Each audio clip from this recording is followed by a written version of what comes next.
The Bell telephone system brings you one of a series of programs on science to understand nature's laws.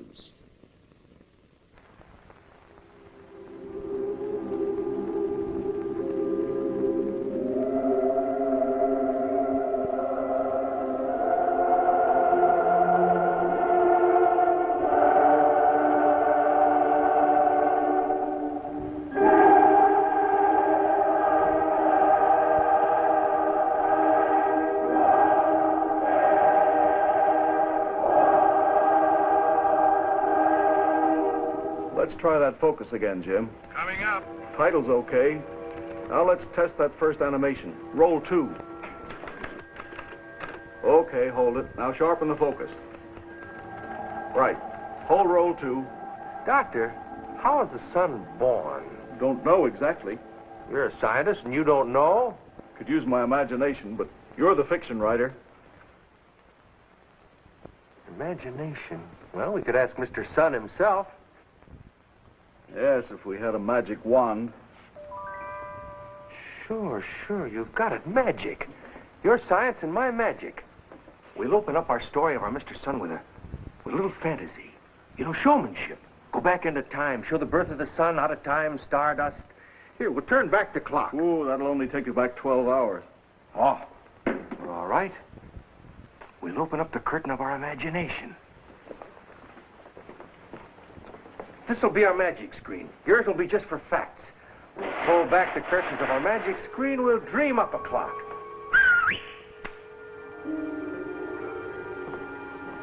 There you are. A clock that's been ticking since time began.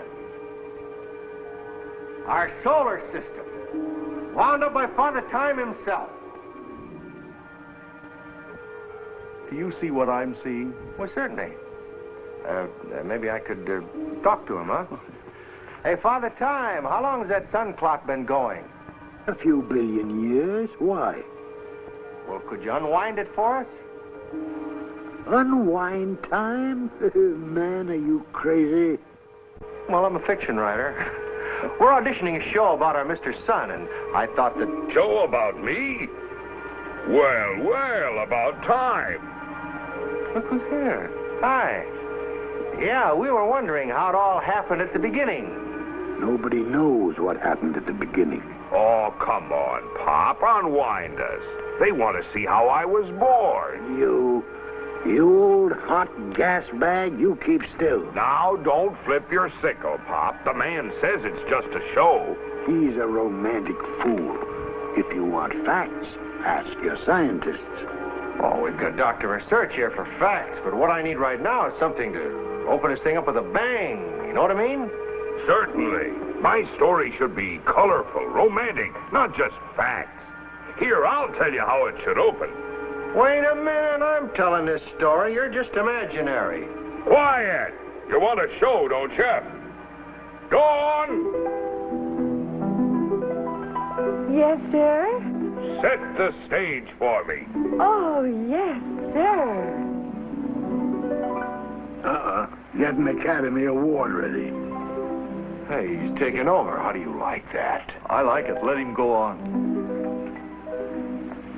Music. Lights. Color. Enter Mr. Sun from the East.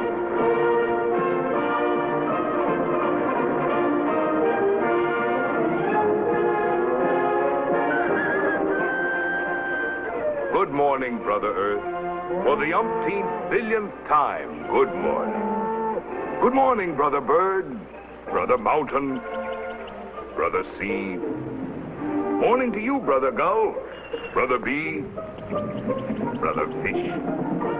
Good morning, all of you. Great day.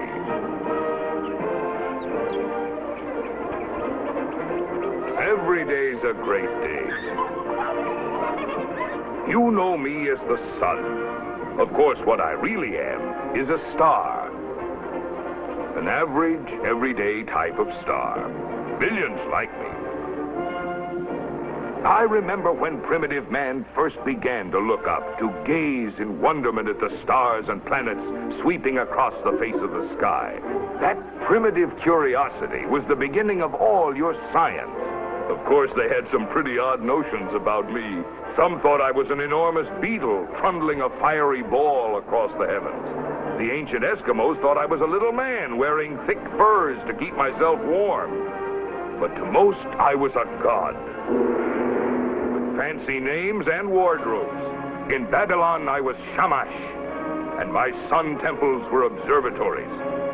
In Persia, I was Mithras. And to ancient Egypt, I was the great god Ra. Glory to the great sun god. O thou perfect, thou eternal, thou only one. Blame me for getting the swell head?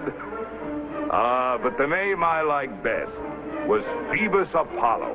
The Greeks always did have a word for it. In my case, it was handsome.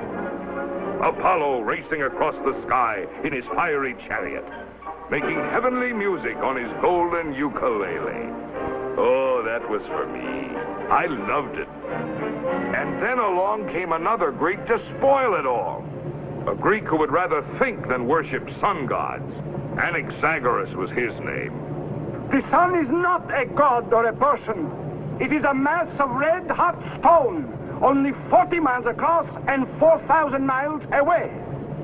For blaspheming against the beautiful Apollo, Anaxagoras was banished from Athens. And I wasn't a bit sorry for him. But man had fallen for this new and fascinating mistress, his brain. Thinking began spreading like the measles. Everybody got the bug. The Greeks with their logic and philosophy. The Hindus with their algebra and your present number system.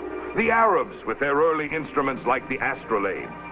And today, instead of temples, rituals, and hymns to the sun, it's domes, gadgets, charts, and numbers. I'm demoted to a specimen, a pile of facts and figures. A big blob of mass holding little blobs of mass together with gravity instead of with love. I think you're all through. Who's all through? Earthman, he's had it. Why, you flaming idiot, they haven't even started yet. In worshiping me, ancient man was reaching for the great light beyond. But modern man, he's got all the answers. Mr. Sun, you mind if I butt in a moment? Who are you? Who, me? Oh, I'm the... Never mind. Thank you very much. Goodbye. Would you mind if we listen in? See here, you're not even real. I just made you up. You go wind your clock. No, let them stay. I like your magic. Father Time, my name's Research. Who? A scientist. Howdy, Dr. Research. I'd like to hear what you have to say about Golden Boy here. Well, it's a delightful experience talking directly to you and to Mr. Sun, especially for a scientist. I was just going to relate a few facts about Mr. Sun. Facts? If you're going to tell my story, don't give the people equations and figures. Give them the real lowdown. Tell them what I mean to them. They've forgotten that. When they eat corn or bread or grapes or meat, they're eating sunlight. Their houses, furniture, cars, their nylons. Yes, even their moonshine is sunshine. Tell them if it wasn't for me, they'd have no eyes, because there'd be nothing to see. That's enough. You're getting purple. Why, if I put my light out, every living thing on Earth would be frozen stiff. And you scientists who know would be just as cold and stiff as the people that don't know. Through blowing sunspots? Yes. Then apologize to Dr. Research. Oh. Well, I'm sorry, Brother Research. No apology necessary. Mr. Sun is almost right. Almost? Yes, Mr. Sun, your logic is a little on the romantic side, too. You say that you don't like facts, and yet you've just given us quite a list of them. Oh, this may turn out to be fun. No, Mr. Sun, we haven't got all the answers. Science has just opened the book. Yet in seeking for more knowledge, we too, in a way, are reaching for the great light beyond. Doctor, that's it. That's it. What's it? The gimmick. Come into my office here. We put the show on for him. For the sun? Sure, it's a tough audience. Science shows, son, we're not all through. You get it? Could be boring to him. Could be. You keep your Corona on. What science has found out about you is more exciting than any fiction. You stick around, you'll see. But we really don't know very much about it. Oh, we know plenty about it. What about the television people? Never mind them. If this thing goes, we got a real show here. Well, you remember where you come in. I remember the weather, the And fuel, you the energy. cut in on me if I get I'll stuffy. cut in on you, but come on, roll them. Roll 2. Here we go. Although Mr. Sun is 93 million miles away, and it takes his light 8 minutes to reach us, he's really quite close. The light from the next nearest star, traveling at 186,000 miles per second, takes over 4 years to get to us. We know Mr. Sun is so large, our Earth is barely visible alongside him. It would take some 340 worlds like beads on a string to make a necklace around his shining sphere. How much does Mr. Sun weigh? 1,000 worlds? 100,000? No, sir. He weighs as much as 330,000 Mother Earths. We also know that Mr. Sun is not solid or liquid, but a fiery ball of hot, glowing gases, consisting of some 95% hydrogen and helium, and a few percent all other elements.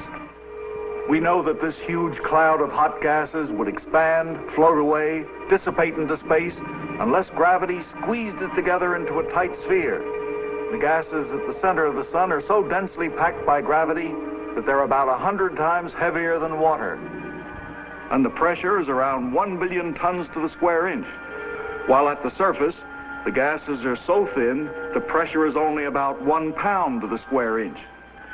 We know, too, that the temperature at the core of the sun is incredibly hot, around 30 million degrees Fahrenheit, while at the surface, it drops down to just about 10,000 degrees. But here's a strange thing. As we go out from the sun into the corona, the temperature goes up again to over 1 million degrees at the outer edges. Tell them why, Dr. Research. We don't know why. You don't? Well, what is the corona, anyway? We don't actually know that yet. Oh? But we do know there's more to Mr. Sun than the shining surface we normally see, which we call the photosphere or sphere of light. Only when the moon moves between us and the sun and covers the photosphere completely in a total eclipse can we see the rest of Mr. Sun's thin atmosphere, the beautiful and mysterious corona. For many, many years, scientists have lugged their instruments to all parts of the globe, chasing eclipses.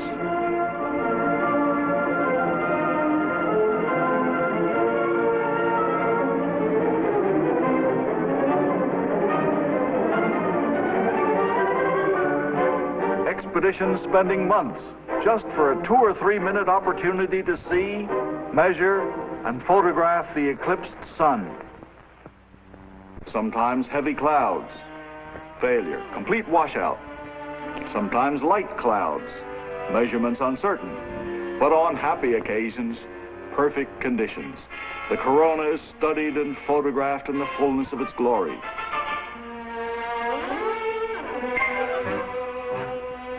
Your corona is most puzzling to us, Mr. Sun. We know that it rotates with you, but at no 2 eclipses does it look just the same. It pulsates, changes shape, and at times extends out millions of miles. Why is that? Just one of the many things we still don't know about the sun. Look, hadn't we better tell him something we do know? Want to hear any more, Mr. Sun? I like your pictures of me. Got any more? Oh, yes, lots. Roll 6.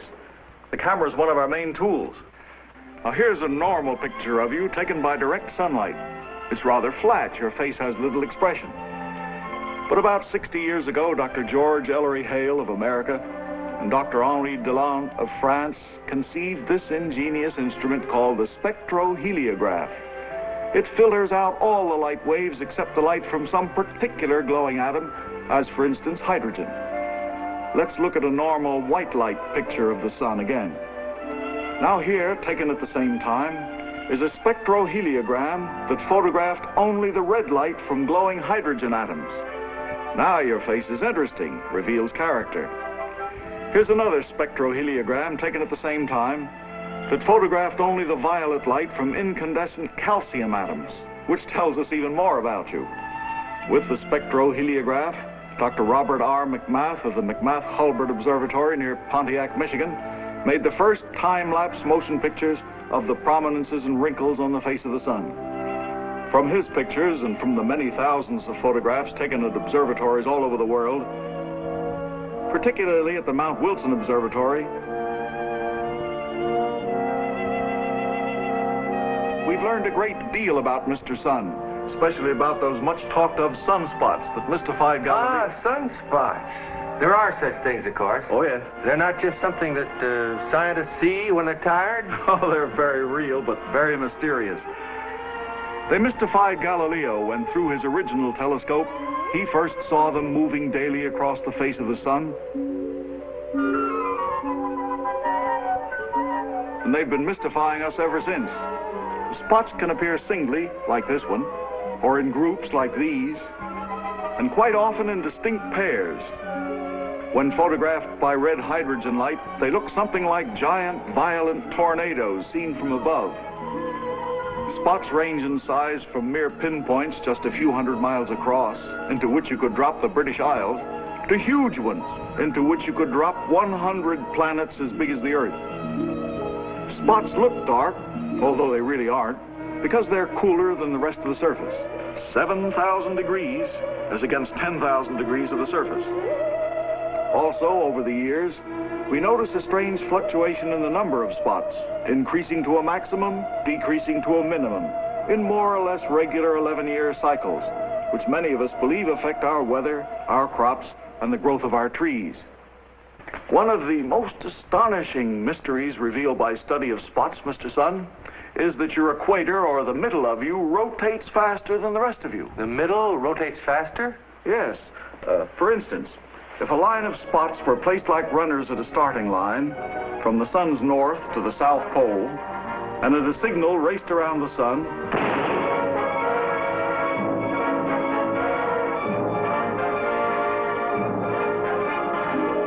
they would end up like this.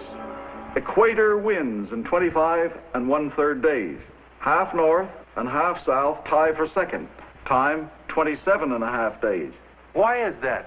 You don't know why. Okay. Have you got any more pictures of me? Hey, would it please you to know, Mr. Glory Puss, that you've been photographed more than all the Hollywood stars put together? The most dramatic pictures, roll 7, the most dramatic pictures are taken with a coronagraph, which creates automatic total eclipses whenever the sun is shining. This very remarkable instrument was first constructed by Dr. Bernard Liot of France in 1930. Today, there are improved coronagraphs at the High Altitude Observatory at Climax, Colorado, under the direction of Dr. Walter Roberts, and at the Air Force installation at Sacramento Peak, New Mexico, presided over by Dr. J.W. Evans. The first user of the coronagraph in America was Dr. Donald H. Menzel of Harvard University. What happens in these red hydrogen coronagraph motion pictures in 1 second actually took place in about 5 minutes on the sun. The small sphere you see here represents the size of the Earth in comparison with the sun. Your surface, Mr. Sun, is a stormy sea of violent motion. Small spicules or geysers like these continually burst from blisters on the surface and jet up like little fountains, if you can call 5,000 or 10,000 miles up little. Compare them with the size of the Earth. Big flame-like eruptions like these are called prominences. They're vast clouds of gas that sometimes float idly, at other times shoot out at thousands of miles per minute, as if they never heard of gravity. Sometimes they rise in graceful ribbons or tangled streamers. Beautiful, beautiful. Some surge up like gigantic geysers. Others flow sidewise and downward, at times forming natural bridges. Portions of the prominences may even break off and go floating away, as in this picture. But the baffling part is that most prominences flow downward, gases materializing from seemingly nowhere and flowing down into sunspot areas for days at a time. Coronal rain, it's sometimes called, Where does it come from? Oh, of course, when it rains on Earth, we don't actually see the rain go up either. We only see it come down, although we know it evaporates up from the 7 seas. But where coronal rain comes from, we can only guess as yet. Give him the whopper, Doc. Biggest solar explosion ever recorded. Greatest photographic shot in history. On June 4th, 1946, a great arch of gas, hundreds of times as big as the Earth, rose up at a speed of 400,000 miles per hour. The arch expanded clear out of range of the instruments at climax in less than an hour and a half. I remember that one. Sure blew my top that day. Yes, we heard you. Roll 15. You heard me.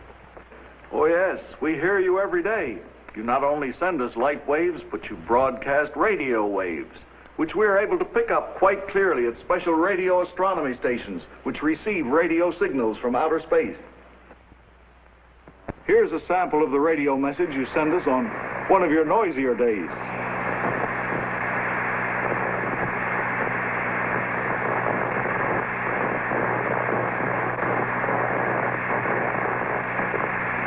In Australia, they've recently done some brilliant work with radio astronomy. Dr. E.G. Bowen heads the group of radio astronomers. It's only in the past few years that we have discovered some strange things in the sky. Radio waves coming to us from many places in outer space. Radio astronomy is a brand new exciting tool for scientists, and with it we found out quite a bit about you, Mr. Sun, through the noises you make. I'm beginning to feel like a goldfish. You got him going, Doctor. Well, doesn't all this spouting and erupting have some effect on the Earth? Oh, yes, tremendous Doctor. effect. Roll 8.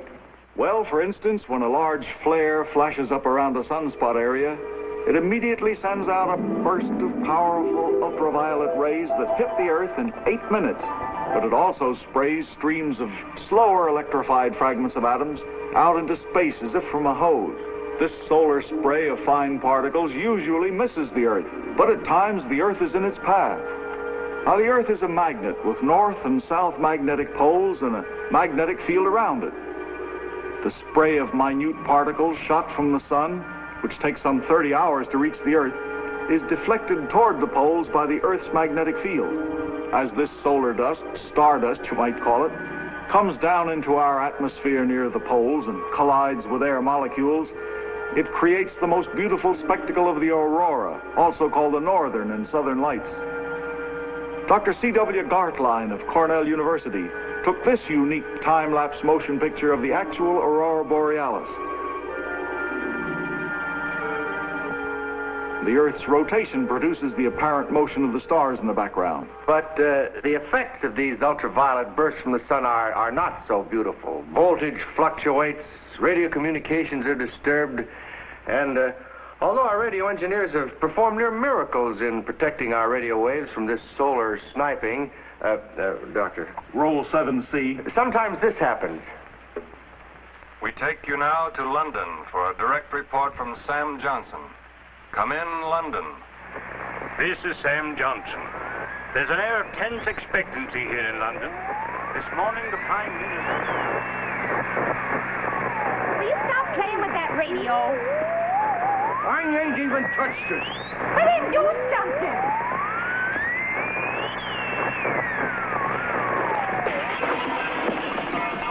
That was the momentous statement the Prime Minister read to us this morning. And now, back to New York.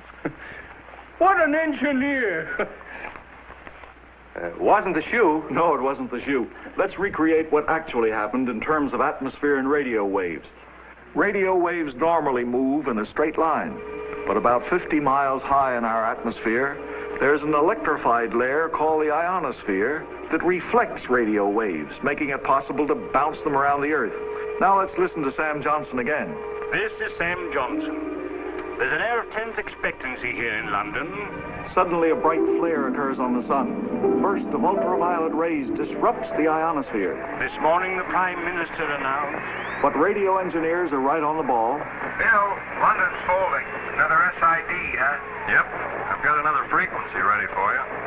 Not yet. Wait it out a minute. An SID means a sudden ionospheric disturbance, which is unpredictable. But usually in a matter of minutes, the ionospheric layer reforms again. And that was the momentous statement the Prime Minister read to us this morning. And now back to New York. But when big regions of the sun are intensely active, the spray of solar particles that causes the aurora can disturb communications for hours, even days. But this type is predictable. Oh, yes. Fortunately, it usually is.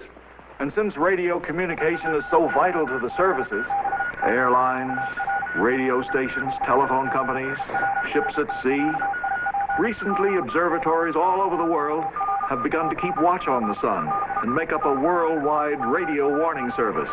At the High Altitude Observatory at Climax, Colorado, at the Air Force Observatory at Sacramento Peak, at Kodaikanal, India, in Japan, in stations all over the globe, observers keep tabs on you, Mr. Sun, and send in information to the central collecting agencies, such as the Radio Storm Warning Service of the National Bureau of Standards, where men under Alan Shapley analyze the data and try to predict when the solar storm will strike the Earth, especially the vital North Atlantic communication lines. Then, by radio, by teletype, by phone, the warning goes out. Severe magnetic storm will affect North Atlantic circuits. Lower frequencies or use southern routes. That's fine. But, Dr. Research, what has puzzled you scientists most about the sun? Roll 9. Oh, yeah. Even I can give you that in one word. Energy. This lady's parasol has 1 1/2 horsepower of sunshine continually poured on it. Enough to run her washing machine, sewing machine, refrigerator, and vacuum cleaner. In full sunlight, our family car receives almost enough sun power to run it, if we only knew how to use solar energy directly. At the common rate of 2 cents per kilowatt hour, the sun sends the Earth $1 billion worth of energy every second, and it's coming to us free. 5 minutes worth would pay our national debt. 1 minute's worth of the energy that hits the Earth would pay the total annual income tax of all United States citizens. Oh, a happy day. Yet what the Earth receives is only a minute fraction of the whole. Only 1 part in 2 billion of the total solar energy. The rest of the 500,000 billion horsepower goes out into space. How does the sun generate this enormous amount of power, Dr. Research? Yes, I don't eat, drink, or take vitamins. I never sleep or rest. Then how do I do it, brother scientist? Well, we know at least part of your secret now.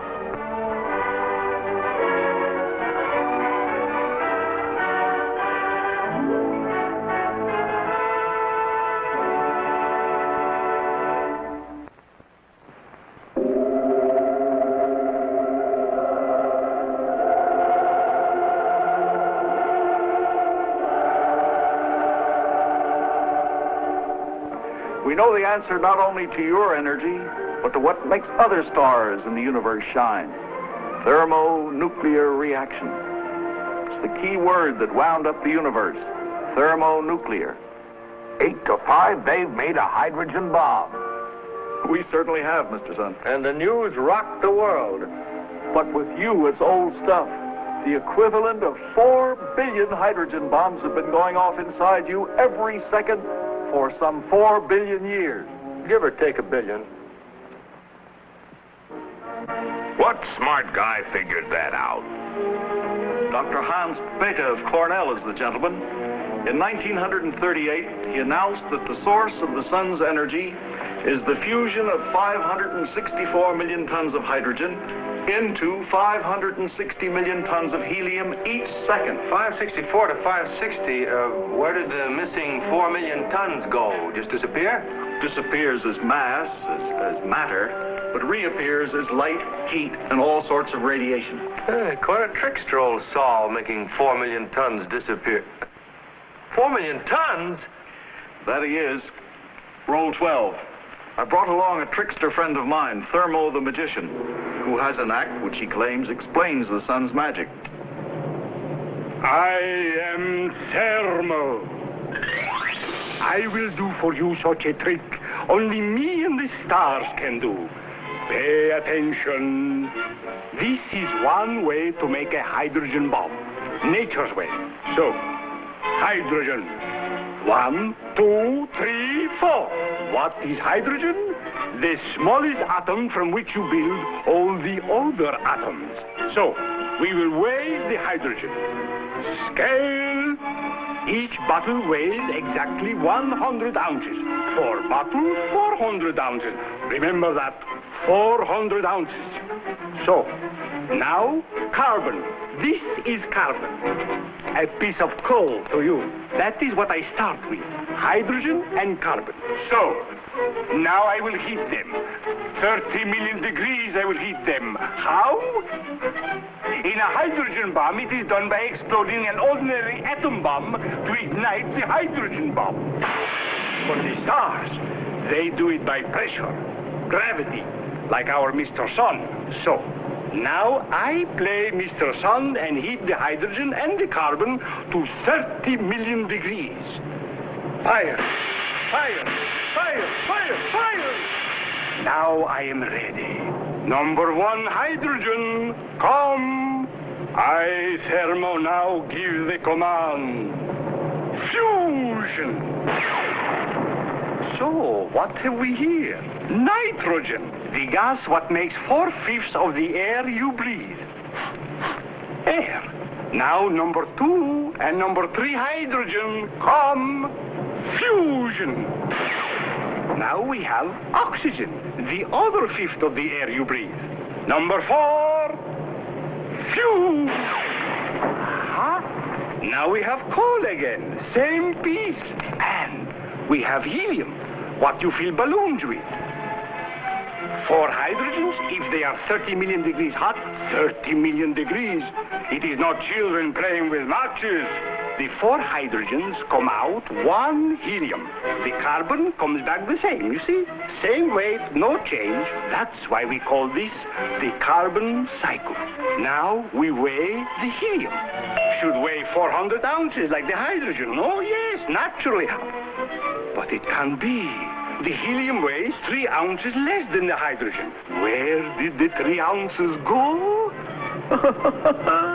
That is the magic of the stars. That is the secret of the hydrogen bomb. I show you. Come back, 3 ounces. Here is where they went. They changed into...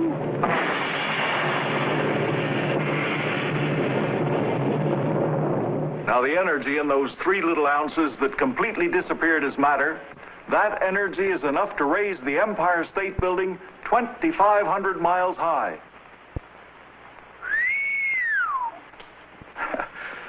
Now, the carbon cycle, which is what Thermo just explained to us, is not the only way in which you can change hydrogen into helium plus energy.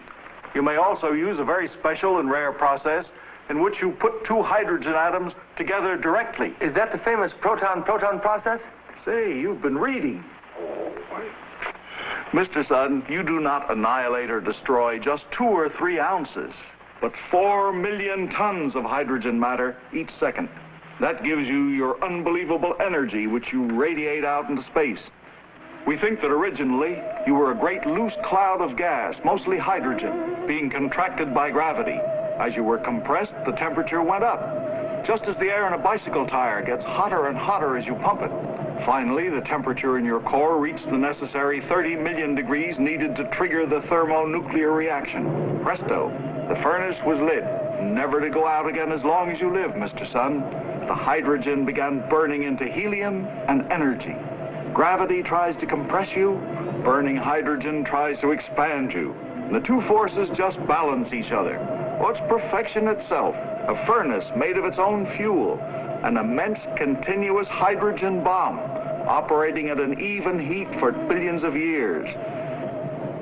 What a wonderful invention you are, Mr. Sun. Which brings up a point. How long before he runs out of this here now hydrogen fuel? Oh, he still has about 98% of his fuel left. But 50, 100 billion years from now, Mr. Sun, you'll perhaps run out of fuel. You'll expire, go wherever good stars go. We'll go with you because as you go, we go. You see, you're not just a big blob of hot mass to us. You're the head of our family. We want to know more about you. We depend on you for our very existence. Yes, in fact, we're depending on you heavily for the solution of two of man's biggest problems. Well, at last I'm being appreciated. What did you say your name was? Dr. Research, you big... What are those two big problems you spoke of, Dr. Research? The first is the age-old problem of food. Roll 5. And boy, the number of mouths that need food keeps increasing. In 1650, after 25,000 years of man, our population had reached 500 million. By 1950, only 300 years later, the population climbed to 2.5 billion, 5 times as many. Out of all the human beings who ever lived, 1 out of 20 is alive today. 1 out of 20 alive today? Isn't that amazing? We never had food enough for all in the past. We don't have enough for all today. 2 out of every 3 persons on Earth actually eat below the minimum necessary for health. Yet 100 million new babies are born every year. A yearly baby crop nearly equal to the population of all of South America. And all born hungry. Yes, our population's practically exploding. I'll bet he doesn't know who grows his food for him. Oh, yeah, we know quite a bit about that. That is, he does. Roll 4.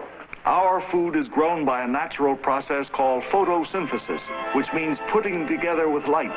Your light, the oldest, biggest, and most important manufacturing operation in the world. 99% of all our food and fuel is created by photosynthesis, a process that goes on only in plants, never in animals. On every green leaf, there are millions of submicroscopic little one-man factories turning out more sugar than all the ships and railroads in the world could carry. And the head man of each factory is a little green molecule called chlorophyll, the only engineer with the know-how about this still secret life process. Chlorophyll is so small and so secretive that not even the most powerful microscopes can spy on him.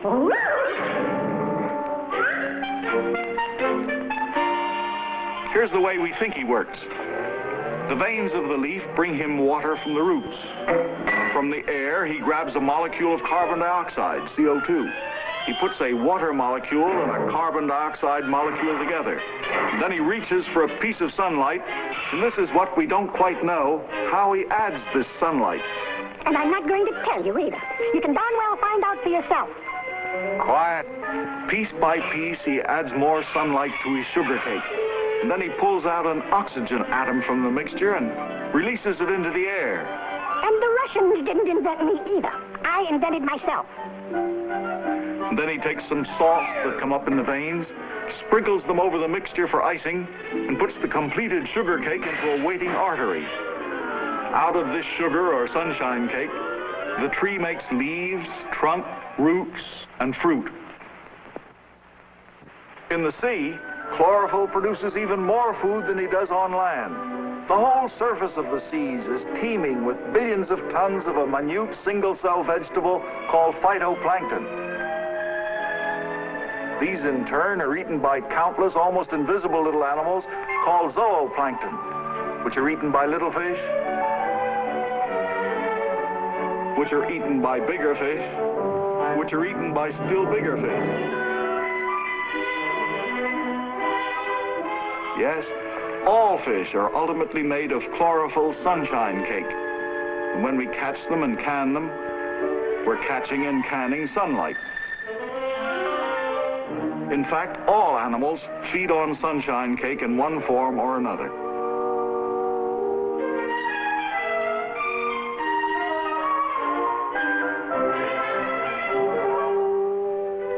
The energy that Junior gets from milk was in a contented cow 24 hours ago.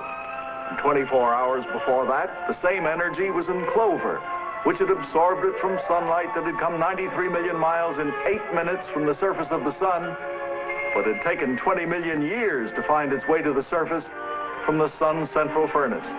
So you see the energy that makes Junior run, that makes a porpoise leap, and makes me talk so much. That energy is hydrogen that burned in your central furnace long, long before man walked the earth. You know, Brother Research, I'm beginning to like you. Do all the people know these things about me? No, that's why this program. What's the big hitch in the food problem? For one thing, chlorophyll is too slow. Take any acre of forest or vegetables. The amount of sunshine converted to plant food averages only 2 tons of vegetable matter per year. But if all the light you send us could be used by chlorophyll, we could raise 2,000 tons of food per acre per year. A little chlorophyll may know the big secret, but he's awfully inefficient. Oh, inefficient. I just make sugar. Can I help it if those silly trees build trunks and branches and roots out of it that you can't eat? What you're looking for is a plant that's all fruit. Oh, there is such a plant. All edible, too. And it multiplies faster than rabbits. But you scientists are too dumb to find it. There you are, Mr. Man. Find the plant. Oh, we found it already, Mr. Sun. Roll 10. Found it in freshwater lakes. A kind of green algae called chlorella. A tiny one-celled plant that has learned the mathematical trick of multiplying by dividing. Each cell gives birth to from 4 to 16 daughter cells, which all grow up and repeat the process. Chlorella contains fats, carbohydrates, and up to 50% proteins, and is all edible. All fruit, as Mr. Chlorophyll would say. All over the world, scientists are doing research on chlorella. In Japan, Dr. Hiroshi Tamiya of the Tokugawa Institute has done some of the most interesting and practical work. For there, food is definitely a problem. Into these troughs, water containing chlorella cultures is pumped. Nutrient salts are added. The troughs are covered with plastic sheeting to let in sunlight, while extra carbon dioxide is bubbled into the solution. When the culture becomes intensely green, the chlorella crop is harvested. After washing and drying, the fine powder looks like green flour. Mrs. Tamiya, wife of the director, has added this to regular flour and made excellent biscuits and cakes out of it. If these processes ever become practical, underfed populations may have a new, rich source of food. Yes, indeed. An acre of chlorella can convert sunlight into some 20 tons of plant matter against 1 or 2 tons of an ordinary crop. But there's a second great problem facing us eventually.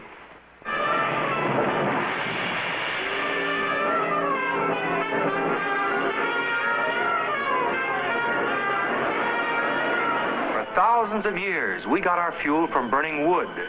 Sun power, Mr. Sun stored up in trees. Next, we put animals to work. Sun power from grass. Then came educated power to do work animals couldn't be taught to do. Human slave power to build roads, pyramids, and row ships. Sun power with brains. But slaves had to be fed. So we discovered power that didn't eat, like windmills and water wheels. The machine age was born. But modern machines need to be fed too, fed with fuel. Where do we get the fuel? From the big fuel man himself.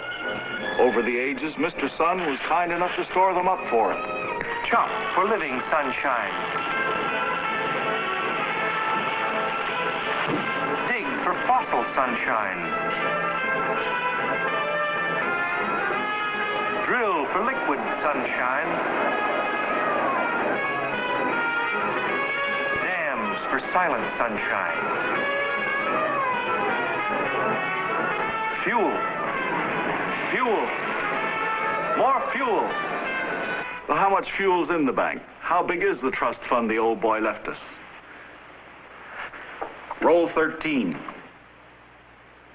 Well, suppose all our energy had been deposited in the Sun Power Bank Incorporated, founded millions of years ago, with assets unlimited. In 1850, each American, for instance, withdrew enough fuel from the fuel bank to generate 400 horsepower hours for himself. But nobody worried too much about it. Our assets still appeared unlimited. In 1950, each American withdrew 10,000 horsepower hours from Sun Power Incorporated, while atomic scientists were making some minor deposits. this began to worry us. Our assets were becoming definitely limited. By 1975, we'll probably withdraw 20,000 horsepower hours each. Atomic energy fuel deposits will stave off the run for some time, but there's only so much uranium and thorium in the world, and that will go too. When the principal's gone, you're going to have to live on your income, huh? But our income is only about 10% of our power spending. When need help. Every day I send you 1,000 times more power than you use in a year. It's up to you, fellows. Anybody working on getting power direct from old Blowhard here? Oh, yes, but not nearly enough. Roll 6B. Some years ago, Dr. Charles Greeley Abbott, an enthusiastic pioneer in solar engines, designed this vacuum-jacketed boiler tube at the focus of a parabolic mirror, which will convert sunlight to engine power. Today, the French Laboratory of Solar Energy has an enormous solar furnace at Montlouis for metal research at high temperatures. In India, Dr. S. Bhatnagar, the famous Indian scientist, experimented with solar cookers for home use. On one of these cookers, an Indian family can cook its noonday meal with no heat other than the sun's heat.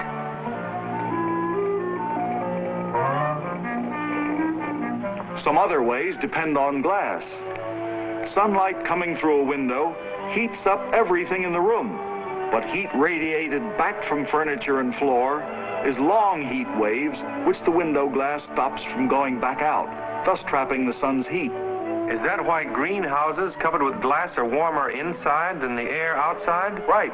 That's why your closed car gets so unbearably hot standing out in the sun.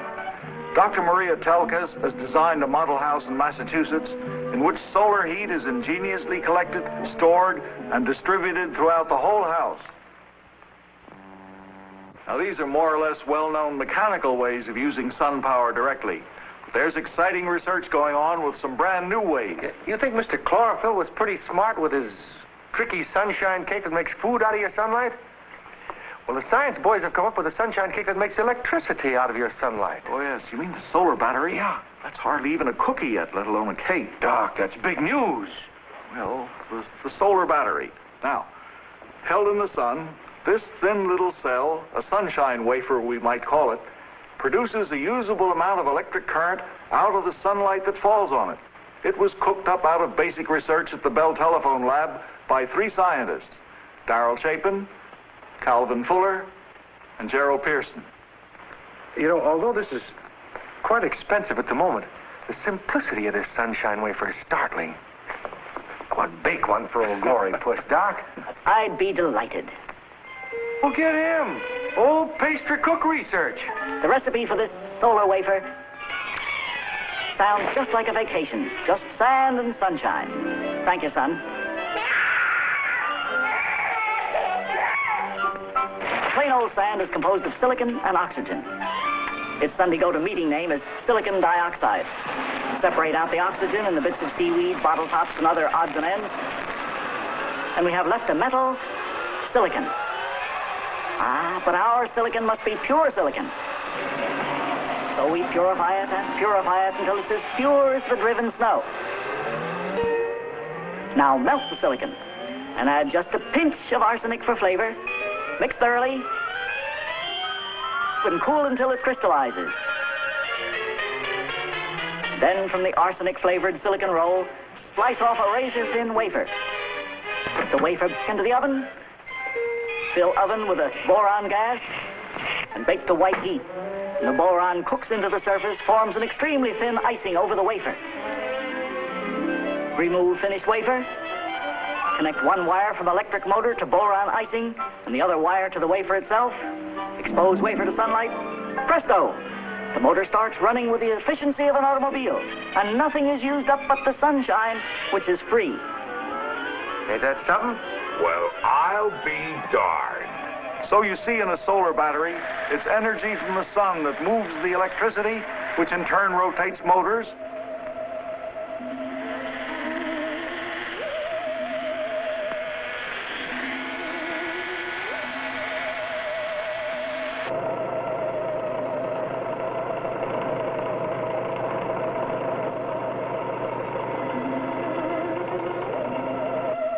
Or as in this case, powers rural telephone lines by charging storage batteries. But the solar battery isn't all. There's other important research in changing sunlight into power. Dr. E.I. Rabinowitz has put together a chemical cell that'll change light waves into electric current. But storing sun power for night use is a big part of this energy from sun problem. Well, Dr. Lawrence J. Haidt of MIT is experimenting with a process in which sunlight decomposes water back into oxygen and hydrogen, the hydrogen being a storable fuel. Another possibility, phosphors are chemical powders that absorb sunlight and can give it back slowly in the dark. I read where Westinghouse engineers predict a wallpaper containing phosphors which will absorb daylight during the day, then glow for hours after dark. A city painted with phosphor paint of the future might glow all night. These are some of the processes that are being researched on a small scale today, Mr. Sun. But our engineers can't turn the wheels of industry on little wafers. They'll have to build efficient generators that spread out over acres, even square miles, to compete with the cheap coal and oil still available to us. But, Doctor, what about atomic power? Oh, great hopes for it, of course. Especially now since atomic plants can make their own fuel with so-called breeder reactors. Some even dream of imitating the stars, getting power from hydrogen fusion. But if dreams fail, the answer must be sun power from our Mr. Sun. What if you don't find ways to use my free sunshine for fuel? Then the machine age is over. We'll have to go back to muscle power and the 500 million population that muscle power alone can support.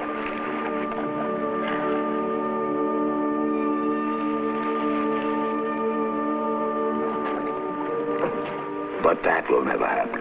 Oh, no? Why not? Because man's greatest power source is his mind. God gave him that, not you. Without taking a step, he can travel faster and farther than any animal. Without even getting wet, he can outswim any fish. Without a feather on him, he can fly faster, and higher, and farther than any eagle.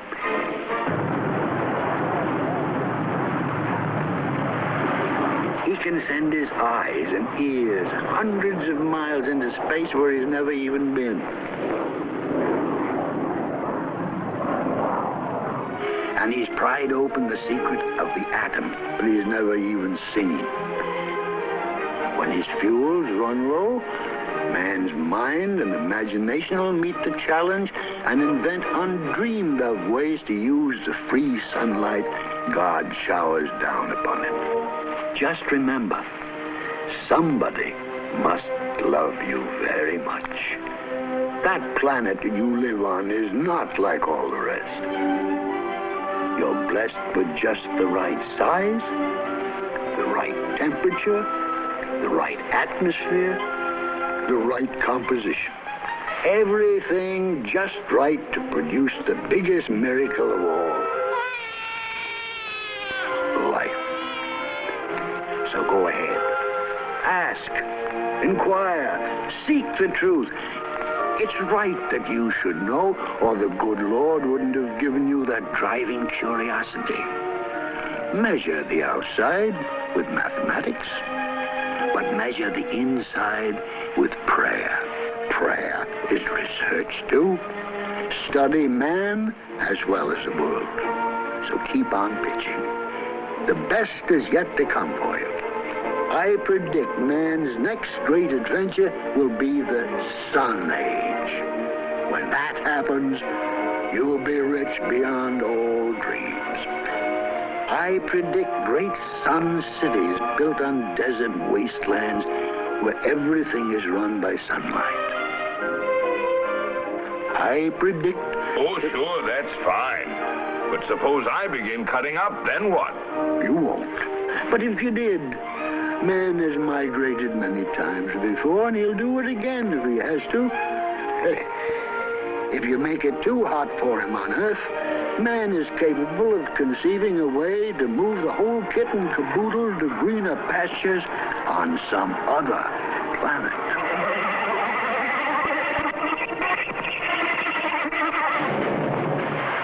Oh, no, we like it here. Don't change on us, Mr. Sun. We used to worship you as an unknown god. But now that we know you better, we love you as our great and good friend. So keep on shining, Mr. Sun. Thanks for all the radiant riches you shower down upon us. Thanks for our eyes and all the glories we behold. Thanks for all the green forests, the great deposit of black diamonds, the deep pools of liquid gold you put in the bank for us. Thanks for the wheat fields and all the fruits and flowers you grow for us. Thanks for feeding our animals, our birds, our insects, and all the fish in the sea.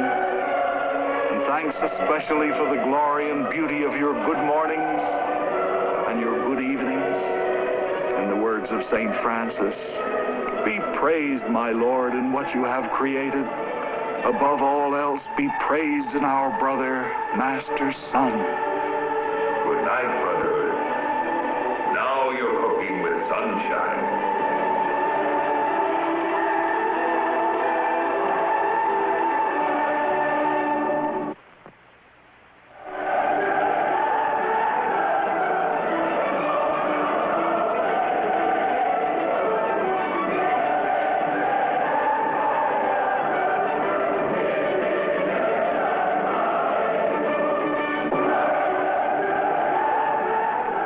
Telephone System takes pride in bringing you this program in its series of shows on science. We wish to express our gratitude to the distinguished Board of Advisors who guide the choice and treatment of scientific matter for the series. For the program you have just seen, our thanks to the special advisors who have suggested and checked the scientific material. The Bell Telephone System is indebted to all these men and to many institutions for the generous support they have given this venture in public education through entertainment.